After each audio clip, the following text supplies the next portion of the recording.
simple, and this is a process that if you buy the building, you're going to do to yourselves. But it's also the same process that if your landlord wants to convert, he's going to try to inflict on you. The difference is if you're doing it to yourselves, presumably you're all going to agree because you decided you're going to do it. Right? That make sense? Everyone? Does that make sense? All right? So, if your landlord wants to convert the building and you guys are not the owners, here's what it's going to look like. You'll get a notice that says, I want to convert this building. And in order for landlords to convert their building, they have to get a certification from the mayor. And they have to meet a set of requirements. The primary one that we're going to be interested in. Pardon? Okay. The primary one that we're going to concern ourselves with is, in order to get certified by the mayor, there has to be notice of an election. So you'll get a notice that says, I want to convert, here are what your rights are. And the primary right I'm going to talk about is, as tenants who live in a building that your landlord wants to convert, you have the absolute right to ask for an election. That election, up or down, determines whether or not your landlord can convert. All right? If you vote yes, if you vote no on the conversion, your landlord cannot ask for another conversion for 1 year. 51%. Yeah. 51%, all right? 51% of the qualified voters, and I'll get into disqualified entities. Okay? So, if you vote no, your landlord cannot try to convert for 1 year. That's a majority of the units, 1 unit, 1 vote, 51%, like Ms. Lee said. All right? However, here's the tricky part. If you don't ask for an election within 60 days of getting this notice, or if for whatever reason you and your neighbors decide to vote yes, then the conversion takes place, all right? So yes, it happens. No, it doesn't. But also, if you do not request the election, if you get the notice in the mail, don't open it, don't read it, no one calls the city, no one asks, it just happens. I thought it's 30 days.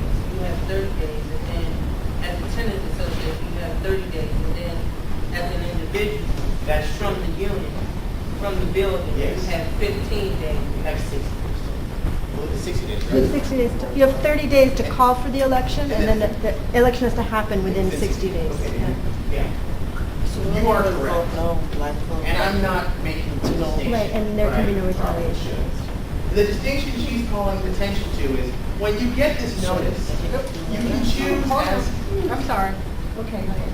you can choose as a group to form a tenants association and in effect conduct the vote yourself. Okay? So you have 30 days to do that. But there's a period after that first 30 where the group isn't necessarily going to take charge. Or as an individual resident, and I think it's another 30 days, right? 15. It's another 15. All right. It's an additional 15 days. Yes, please check the Bible.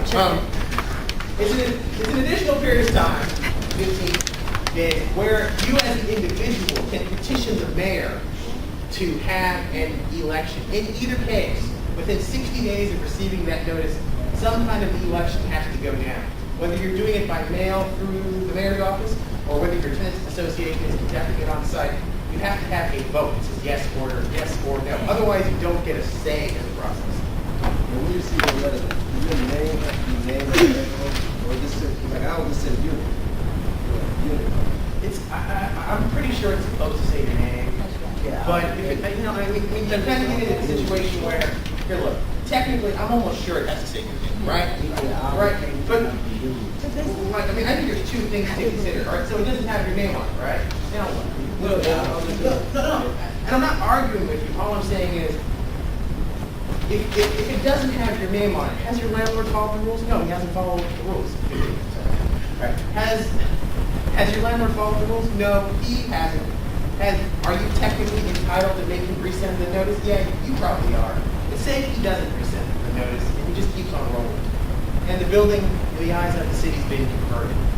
You're then going to have to hire an attorney and fight backwards. If you get a notice that doesn't meet all of the letter of the law, keep rolling. You send in your notice, you get your election, you can vote no as a group. Just keep, I mean, but that's a great question. And that's kind of, I think, the spirit of the whole process. Your landlord's going to screw all kinds of stuff. Either because they're willful, either because they're from out of town and they're stupid, or they don't read the statute either. They don't read them. I get calls from landlords.